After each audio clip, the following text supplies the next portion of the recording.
La vente n'a jamais autant changé que ces dernières années. Vente à distance, spécialisation des équipes, nouvelles organisations, nouveaux outils, nouveaux KPI, tout bouge.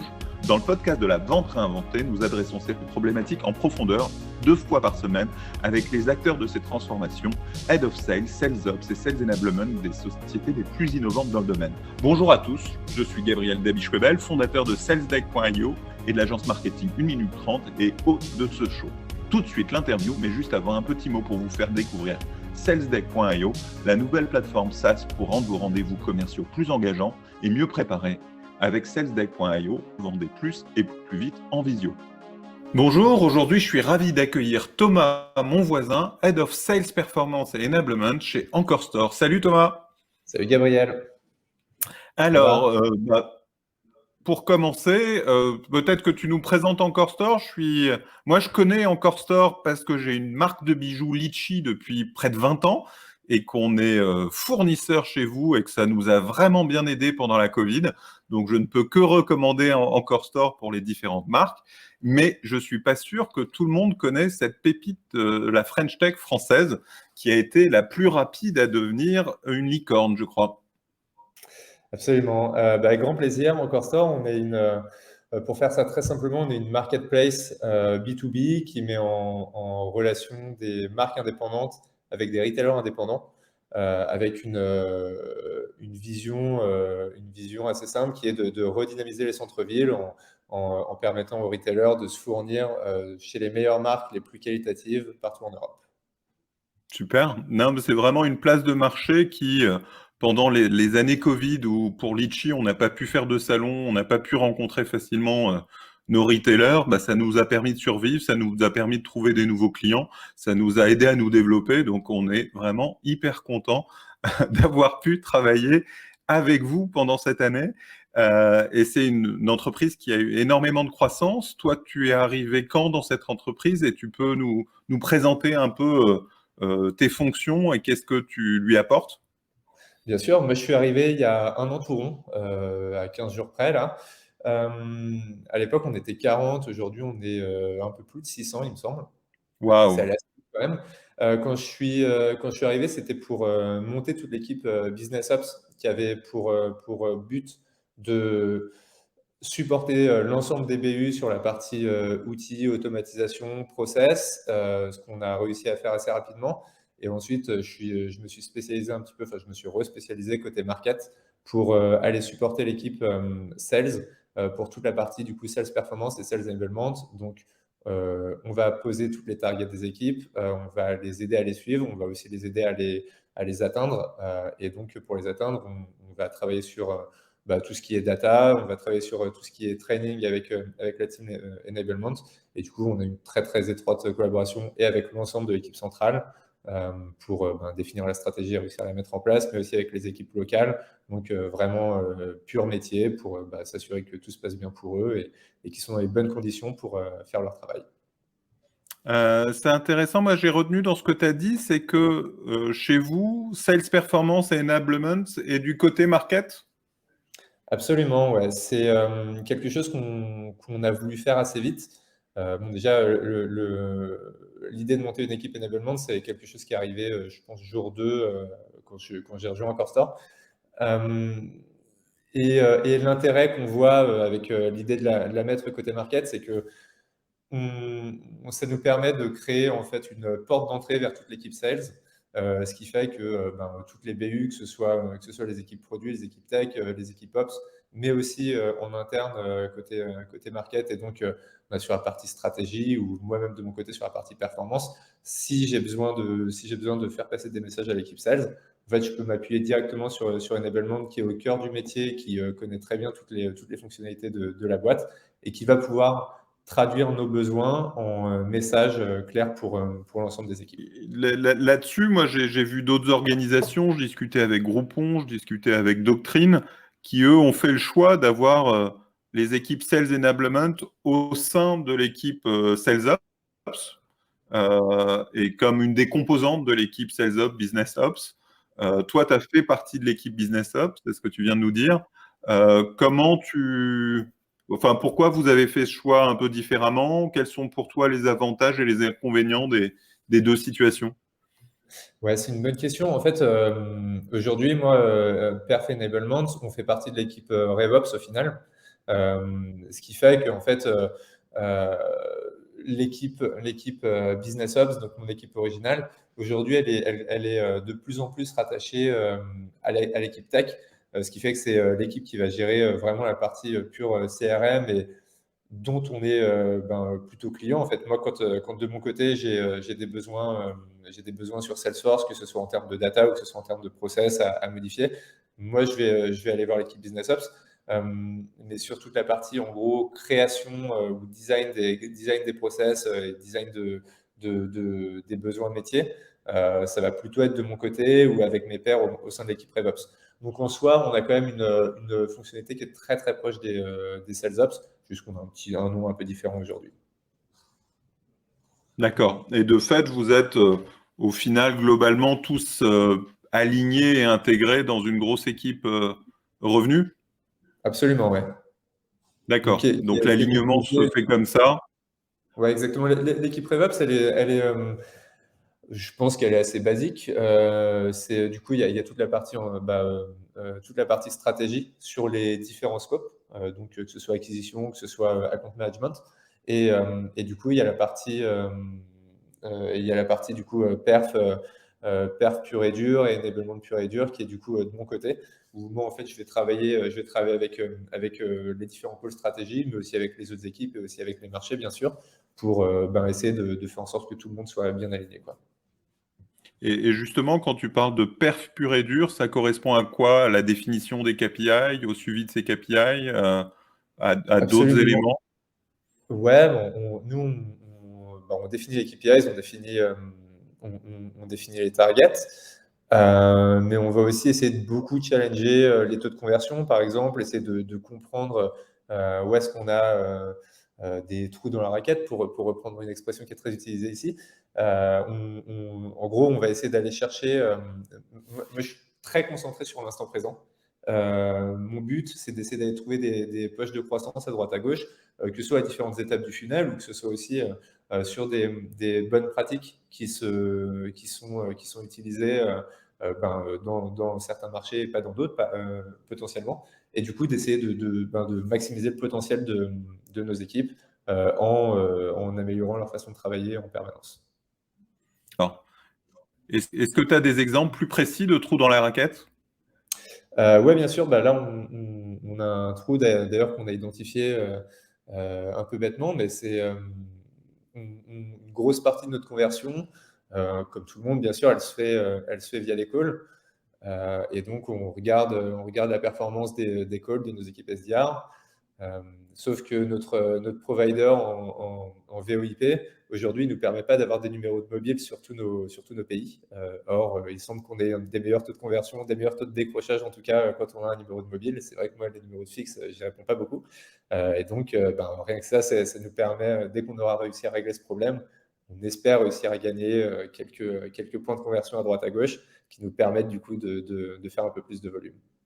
Ouais, donc vous êtes en test and learn permanent, en itérant pour aller chercher des solutions pratiques pour améliorer les choses. Est-ce que sur les sujets conversion, tu constates aussi pas mal de disparités entre sales ou c'est assez homogène? Non, non, on a vraiment, oui, évidemment, on retrouve des disparités, ce qui est tout à fait normal. Ça m'inquiéterait d'avoir que des top performers ou que des low performers. Je pense qu'on a une répartition qui est plutôt saine de top performers et de low performers. Ce qu'on essaye de commencer à mettre en place, pour le coup, qui est assez intéressant, c'est le travail avec l'équipe enablement, avec tous les sales managers, pour réussir à identifier différentes métriques sur lesquelles on peut travailler avec les contributeurs individuels et en gros essayer de se poser au moins une fois par mois pour descendre la liste des sales et réussir à identifier qui pourrait passer dans telle ou telle formation, ou également qui pourrait nous aider à créer des formations si c'est des top performers sur une métrique donnée. Et donc ça, c'est quelque chose qu'on est en train de mettre en place. L'idée étant encore une fois, de mettre nos équipes sales dans la meilleure position possible pour réussir à performer, de toujours aller prendre un peu plus haut, quoi. Ouais, effectivement, dans le produit SalesDeck sur lequel je travaille, cette capacité à travailler sur des équipes hétérogènes en termes de performance et à essayer de faire en sorte que tout le monde s'approprie les bonnes pratiques des top performers, ça fait vraiment partie des pains qu'on essaye de résoudre avec SalesDeck en étant capable de traduire les meilleurs process, les meilleures démarches de rendez-vous pour qu'ils les transmettent aux low performers. Euh, sur les sujets performance, est-ce qu'il y a d'autres indicateurs que tu surveilles de façon régulière? Ouais, enfin nous, je dirais pas qu'on essaye de se construire une tour de contrôle parce que j'ai pas envie d'être contrôleur aérien, mais on regarde quand même un, une zone très, enfin, un très grand nombre de métriques données. Ce qui ne veut pas dire qu'on fait forcément quelque chose de tous ces métriques. Comme tu disais tout à l'heure, on est toujours en test and learn. Il y a, dans les choses qu'on sait, c'est qu'il y a beaucoup de choses qu'on ne sait pas, quoi. C'est un peu bateau, mais c'est vrai quand même. Mais on va regarder de la performance, on va regarder de la performance de nos marques, on va essayer de regarder aussi la GMS qui est rapportée par les équipes sales, sans forcément Qu'est-ce que tu incentiver. appelles la GMS? La GMS, pardon, c'est le revenu qui est apporté par les marques qui sont signées par nos sales, très D'accord, simplement. d'accord. C'est vrai que vous avez un système comme ça où vous incitez fortement les marques à promouvoir Encore Store, en tout cas la place de marché, et à porter leurs clients sur la place de marché. Et ça, c'est Absolument. effectivement très efficace. Nous, on a pu reconquérir des clients grâce aux offres que vous proposez. Et au passage, ça vous permet vraiment de vous appuyer sur vos marques pour attirer de plus en plus de clients. Exactement. Je dirais que l'idée, c'est que évidemment nos marques comprennent la valeur d'Encore Store pour leur activité et que bah, du coup, elles invitent leurs retailers sur notre plateforme pour pouvoir passer leurs achats auprès de cette marque. Je dirais que pour l'instant, ça marche plutôt bien. On arrive quand même à créer un certain cercle vertueux puisque a priori, nos clients, enfin nos marques réussissent à avoir cette valeur. Donc c'est assez chouette. Et ces éléments-là, en fait, est-ce qu'ils sont logés chez vous, chez les sales, ou c'est déjà les équipes CSM qui s'en occupent? Et donc, toi, tu as une vision complète sales et CSM? Ouais, c'est les seules équipes qui sont incentivées pour ainsi dire sur, sur, euh, sur ces nouveaux retailers. C'est sur le côté CSM, donc c'est sur la partie donc, qu'on appelle BDM chez nous.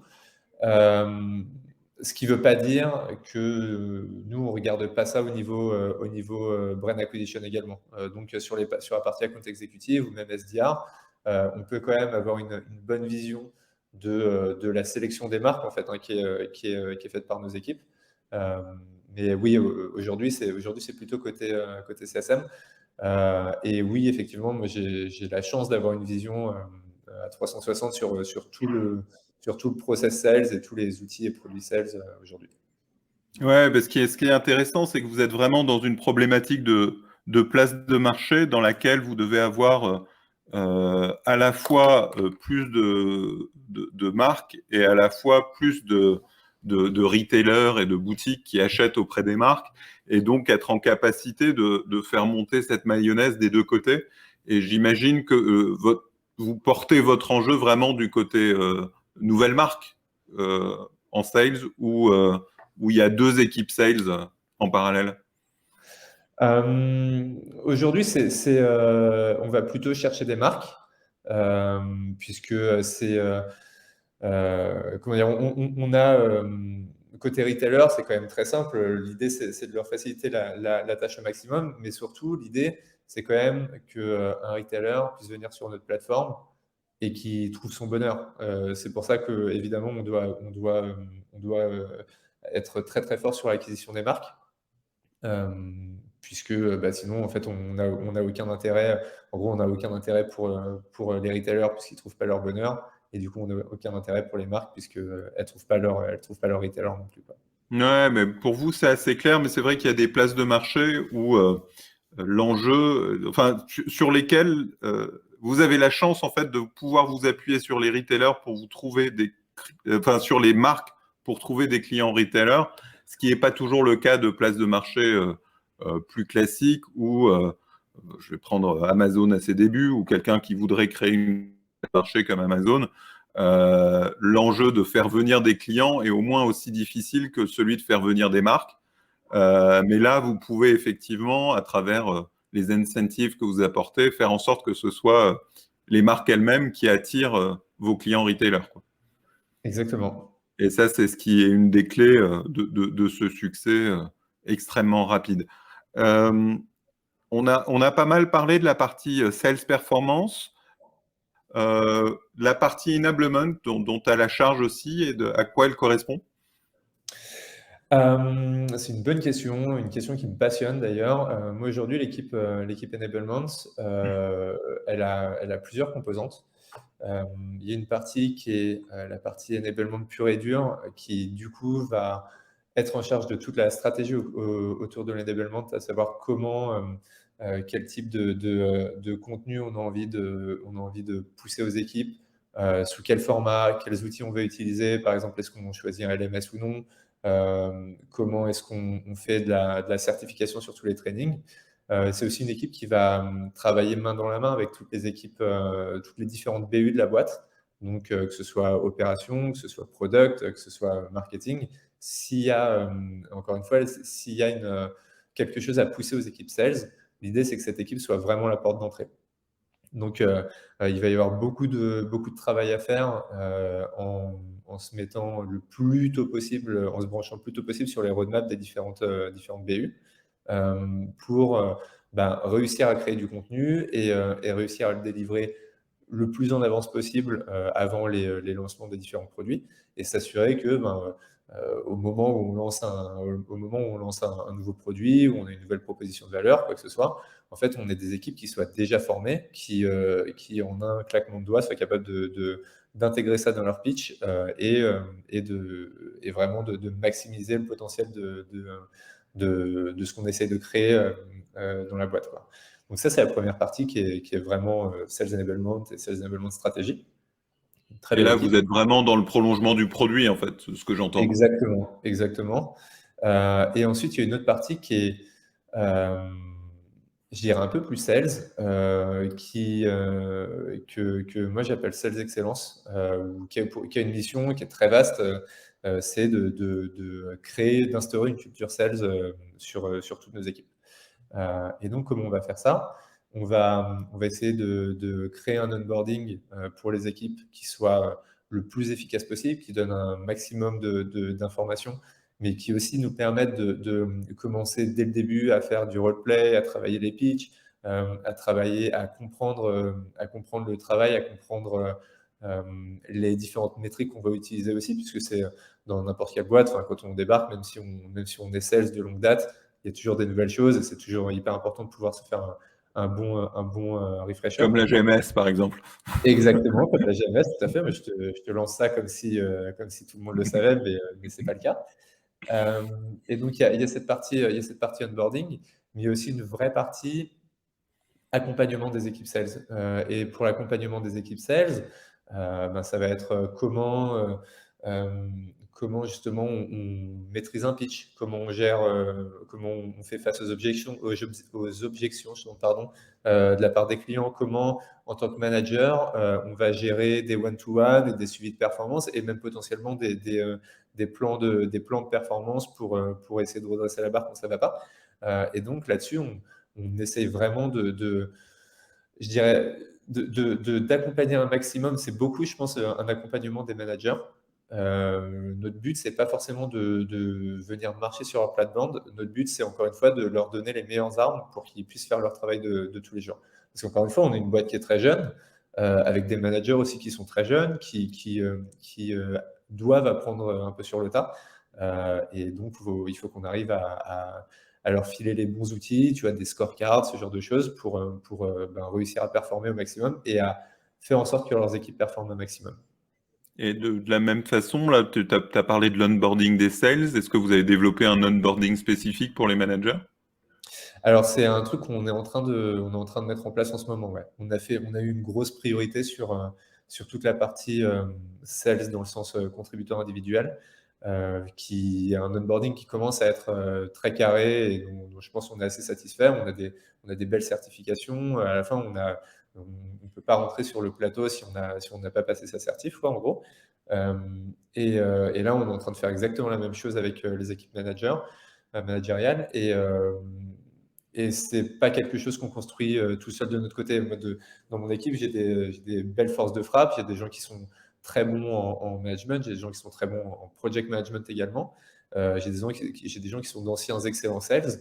Le but, c'est que eux puissent apporter leur pierre à cet édifice, mais aussi qu'on travaille directement avec nos managers sales pour créer quelque chose qui leur convienne et que ce soit pas uniquement du top-down où on leur balance, tenez, voilà maintenant votre playbook ou voilà maintenant votre onboarding et débrouillez-vous avec ça, quoi. Il faut vraiment que ce soit quelque chose qui soit Co-construit. validé par toutes les équipes. Et ça, je pense que c'est un vrai challenge de toutes les équipes enablement en permanence parce que si on lancer quoi que ce soit qui n'a pas été validé par des sales ou par leur manager, c'est le meilleur moyen d'avoir aucun engagement de la part des équipes, quoi. Donc, on ne fait rien qui n'est pas validé par tout le monde de notre côté. Merci Thomas, j'ai encore des milliers de questions à te poser, mais le temps est passé. Est-ce que tu as quelque chose que tu veux absolument rajouter avant qu'on conclue cet épisode ? C'est une très bonne question. Je sais pas, je vais peut-être faire un petit peu de promotion quand même pour Encore Store. Avec plaisir, bien sûr. J'ai beaucoup de chance de travailler chez Encore Store. C'est une marketplace qui, pour moi, est vraiment en train de révolutionner l'approche pour les retailers et pour les marques. Si jamais vous êtes intéressé, si vous écoutez ce podcast et que vous êtes intéressé, allez jeter un œil à tous les jobs qui sont ouverts en ce moment. Je pense qu'on en a beaucoup, on est toujours en train de recruter, on n'a pas prévu de s'arrêter là, donc allez jeter un œil et puis si jamais vous avez des questions, n'hésitez pas à me contacter, je serai ravi d'y répondre. Super, tu fais bien de faire de la promo et le marché est effectivement très tendu dans les métiers sales en ce moment, donc Ouais. c'est tout à fait l'occasion. On se retrouve 2 fois par semaine pour un nouvel épisode. Abonnez-vous sur votre plateforme de podcast préférée pour ne rater aucun épisode. Merci aussi à notre sponsor salesdeck.io, la solution SaaS pour vendre plus et plus vite en visio avec des rendez-vous plus engageants et mieux préparés. Découvrez la solution et réservez tout de suite une démo sur salesdeck.io. Merci beaucoup Thomas. Merci à toi Gabriel, c'est un plaisir.